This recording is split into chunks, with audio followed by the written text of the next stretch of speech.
A very good day to you all. Welcome to Daily Dose session of Civils Daily.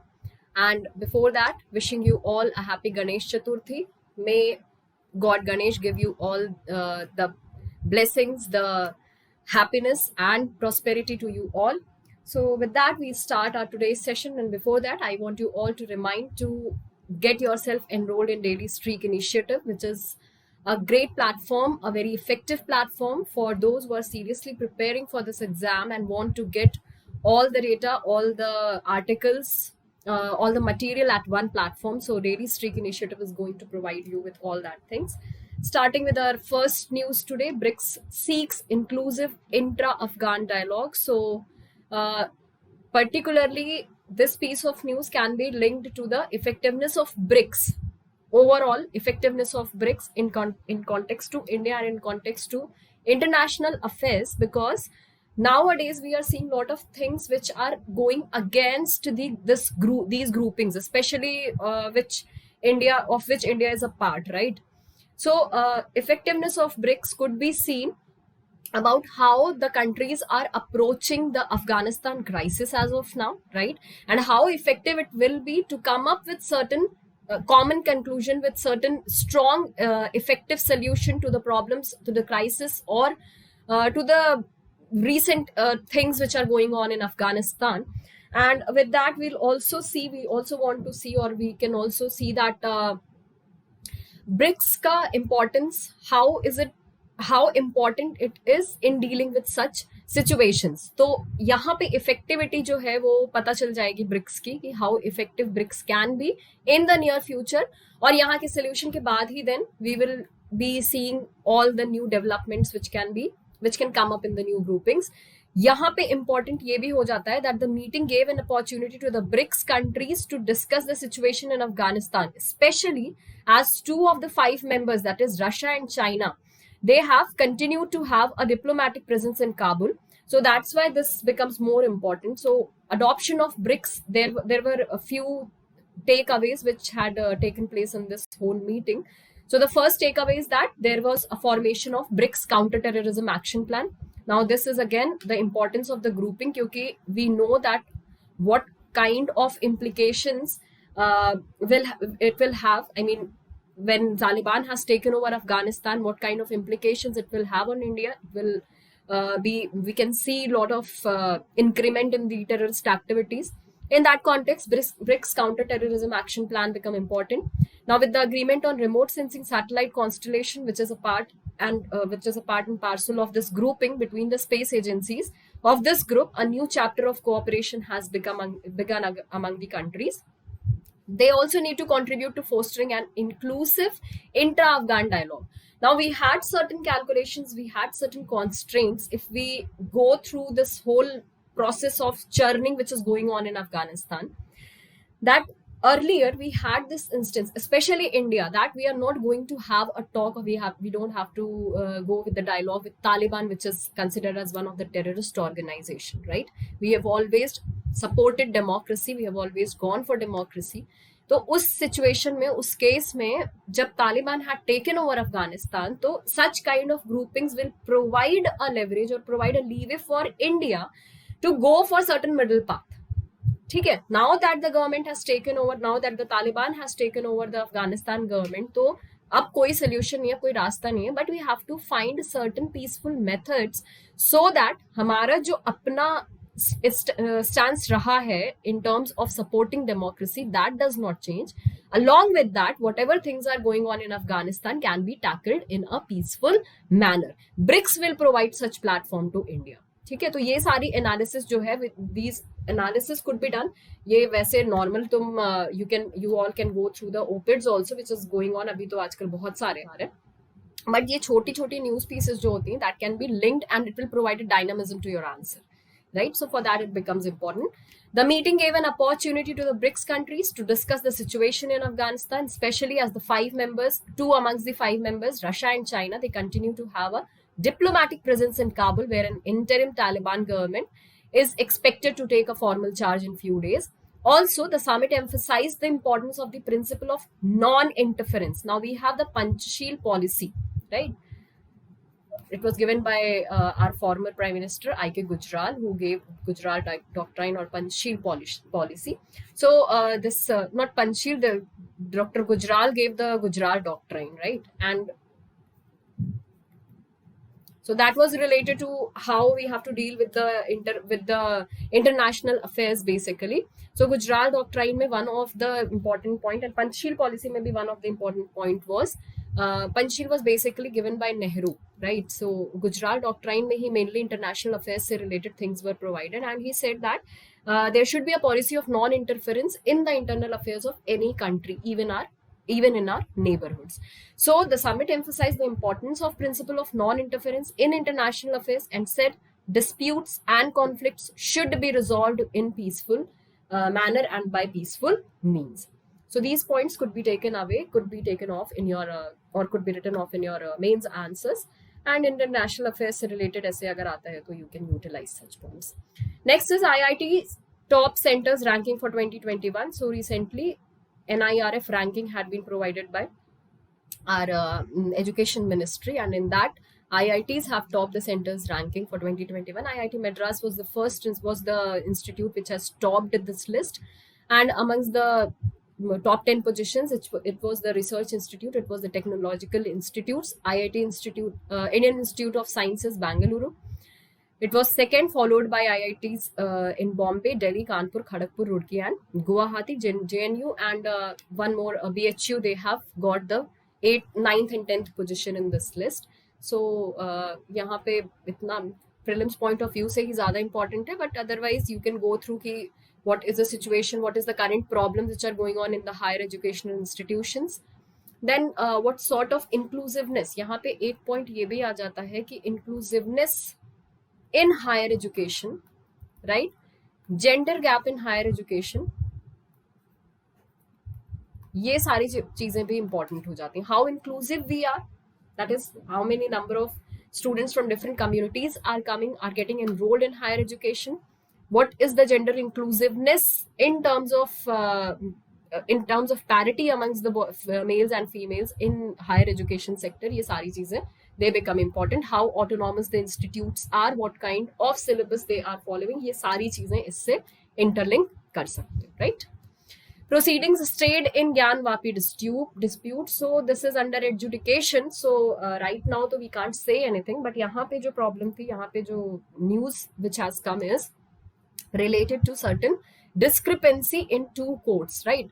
In terms of hierarchy also, there were certain contemplation which has been made that the lower courts have not followed the proper decorum which had to be followed, right? They used their own discretion to put on certain cases or to go with certain cases which the High Court had earlier put a stay on.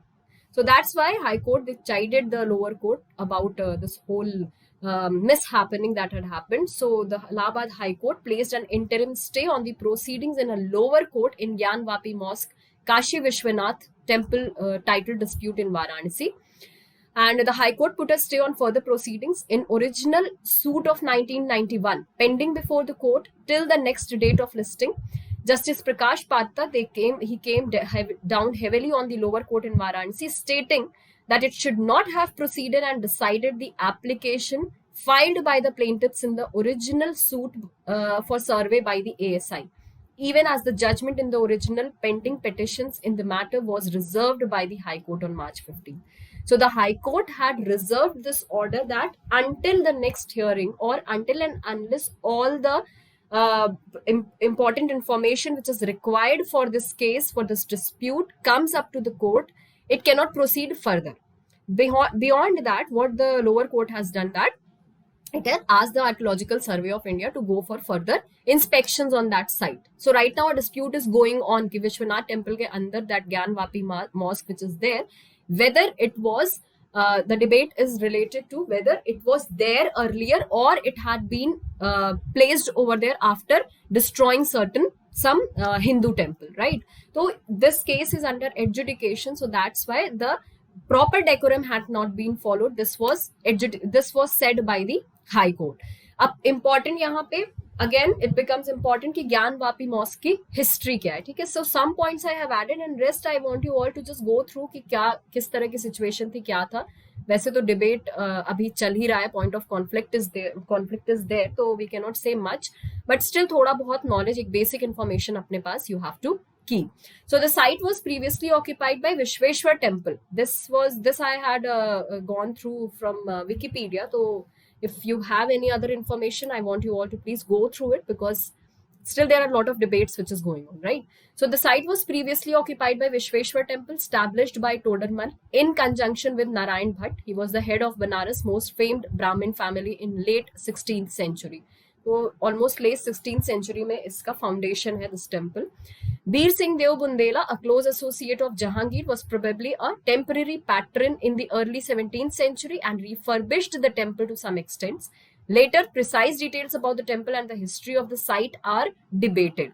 It has not been fully found कि Vishweshwar temple था या नहीं. Gyanvapi mask उसको हटा के बनाया गया है, and it has been said that sometime around 1669 Aurangzeb ordered for the demolition of the temple and commissioned the construction of Gyanvapi mosque in place. So this was the news, this was the important points which I have gathered, but I want you all to please go through the basic listings of this whole issue, and go through this whole issue, right? Because it becomes, such kind of things become important from your ethical perspective also, या फिर India की unity and diversity के लिए these points become important. अभी अयोध्या का already case था, and now Gyanvapi mosque. तो how to make a balanced approach in such cases, that you have to find कि इंडिया की unity and diversity should not come under question, right? Whatever things are happening, they have to be, after जब court का decision आ जाएगा, then तो everything will be clear, but till then you have to maintain certain important points, authenticated points should be there to support your answer, चाहे जिसको भी तुम support करो, जिस भी side को, but there should be certain authenticity, right? Certain analytical points should be there. Next is Thamirabarani civilization, 3200 years old. So in Tamil Nadu, recently an excavation had taken place, and it has been found that this civilization, Thamirabarani civilization, it is 3200 years old. And further analysis of this whole site and related sites had been ordered by the Tamil Nadu government. So a carbon dating analysis of rice with soil found a burial urn in Sivakalai in Thottukudi district in Tamil Nadu by Miami-based Beta Analytic Testing Laboratory, and it has indicated that Thamirabarani civilization dates back to 3200 years old, and it is being said that the first settlement of human civilization, it may be a possibility that it is started from southern Tamil Nadu, right? Now, this has also been, this whole finding has also established that the Porunai River or Thamirabarani River civilization, which dates back to 3200 years, it is government's task to scientifically prove that the history of Indian subcontinent should begin from the Tamil landscape. It has not been yet said.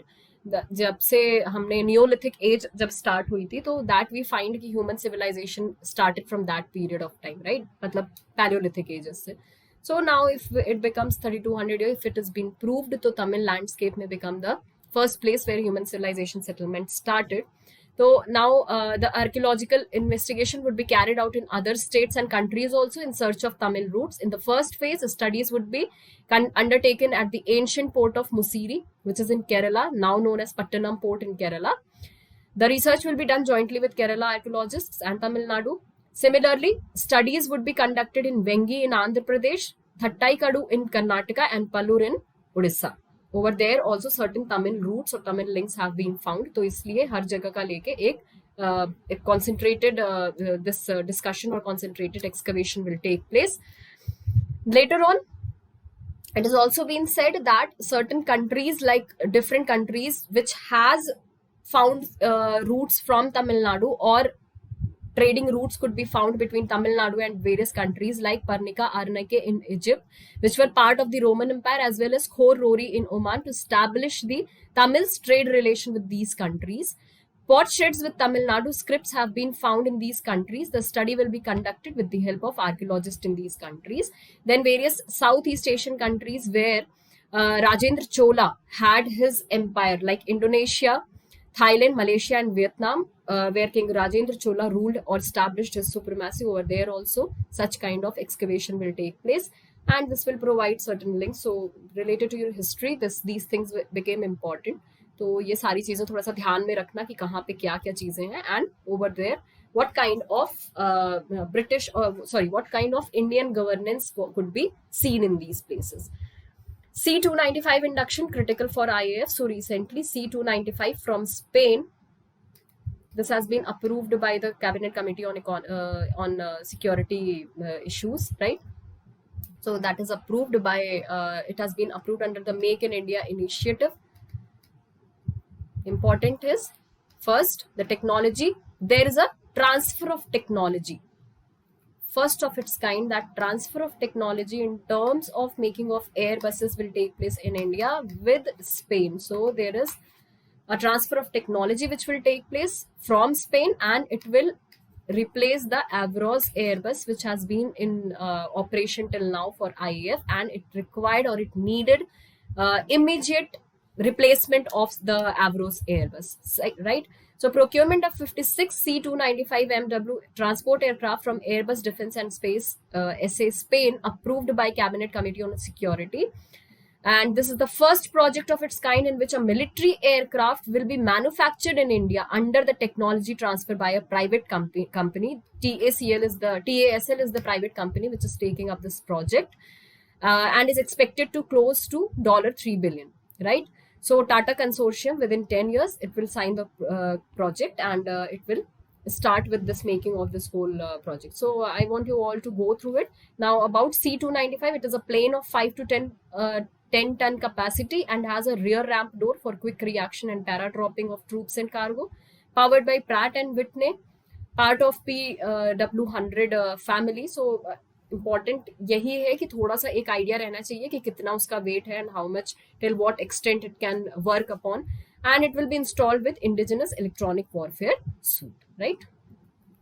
Next is about account aggregator network, a financial data sharing system. So it was given in detail in PIB, so I thought I'll cover it, and it will become important from prelims and mains both point of view. So what is an account aggregator? How is it going to help the Indian customers, and what use it has in India?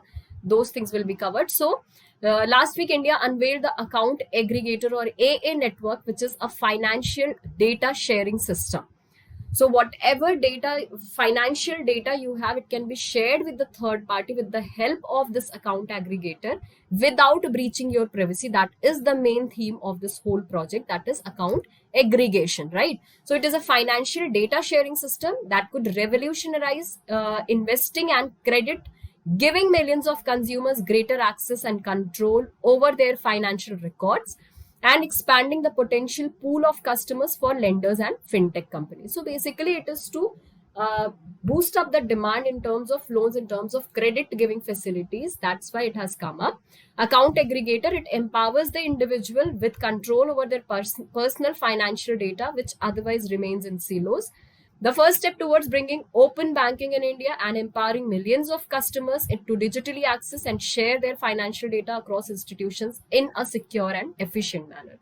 So what is an account aggregator? First of all, it is a type of RBI regulated entity. It is a kind of regulated entity with an NBFC AA license that helps an individual securely and digitally access and share information from one financial institution in which they have an account to any other regulated financial institution in the AA framework. Suppose you have a bank account in SBI and there is an account aggregator which will establish a link between SBI and in the other bank where you want to have certain information, you want to open certain new account system or something like that. So that account aggregator will provide a link between SBI and the other bank. ठीक है, अभी क्या होता था कि you have to download your receipts, जितनी भी चीजें रहती थी, challans and all you have to, you yourself was responsible for it, और तुम अपना ब्लैंक चेक हो गया, यही सारी चीजें that you have to aggregate in one place and that is to be given to a third party. Account aggregator क्या करेगा कि all these informations will be saved by the account aggregator, and immediately if you want to share certain information from a third party from one bank to another, it will be provided by this account aggregator. और भी सारी चीजें हैं that we'll see. So data cannot be shared without the consent of an individual. This is important. And there will be many account aggregators an individual can choose between. Account aggregator replaces the long terms and conditions form of blank check acceptance with a granular step-by-step permission and control for each of your data use. Now A is they cannot read the consumer data, they cannot resell the consumer data. Right ये opportunity इनके पास नहीं है and it is an interoperable data blind consent manager they can enable consumers to effectively share and selectively share and even revoke data once applied. They have a fiduciary duty to consumers and RBI regulated entities sharing digitally signed and encrypted data. How will the new account aggregator network improve an average person's financial life? So there are many hazards that the consumers face in today's world, where when they have to transfer their account, when they have to share their data with a third party in case of loans disbursement, etc. So sharing physical signed and scanned copies of bank statements, then running around to notarize or stamp documents, or having to share your personal username and password to your financial history to a third party. In such cases, the account aggregator network, it would replace all these with a simple mobile-based, safe digital access and sharing process. It will create opportunities for new kinds of services like new type of loans. So this will be, this is what help it will provide to the consumers. And how is account aggregator different to Aadhaar, eKYC and CKYC, that is credit KYC? So it will be different because in Aadhaar and credit, they have limited version of data that can be shared. Aadhaar mein basically they give the biometric data sharing, and CKYC mein sirf kitna loan liya, kisse disburse kiya, only these things. Account aggregator kya karega ki it will be a culmination of all these data together at one point, right? So what kind of data can be shared? It will be available, for example, bank statements from a current or savings account of an individual across the banks that have gone live on the network. Gradually, it will make all financial data available for sharing, including tax data, pensions data, securities data, everything. It can be shared with a third party. So it can AAs or aggregate, sorry, account aggregate the personal data, or is it a data sharing secure? So they cannot see the data, as we have seen in our earlier slide, merely take it from one financial institution to another based on individuals' consent, right?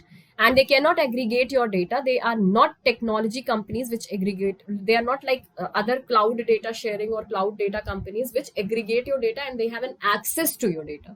These aggregators, they will only share it from one financial institution to other with your direction, with your consent, right? Next, can consumer decide they don't want to share data? Yes, this provision is available. Registering with the account aggregator is fully voluntary for consumers. If the bank the consumer is using has joined the network, a person can choose to register on an account aggregator, choose with the accounts they want to link, and share their data from their accounts for some specific purpose to a new lender or financial institution at the stage of giving consent via the one of the account aggregator. So basically, यहाँ पे क्या हो रहा है कि it's kind of transparency and it's a hassle-free data network which is being created without storing your data, without providing any privacy breach to your financial data. So that will provide a long-term benefit, long-term impact to the loan disbursement, credit solutions, etc. in India, and it will be a very helpful. In the coming years, it will provide a lot of benefits to its consumers. With this, we end up our lecture today. We'll meet tomorrow at the same time. Thank you and goodbye. Subscribe to our YouTube channel and press the bell icon on the YouTube app and never miss another update from Civils Daily.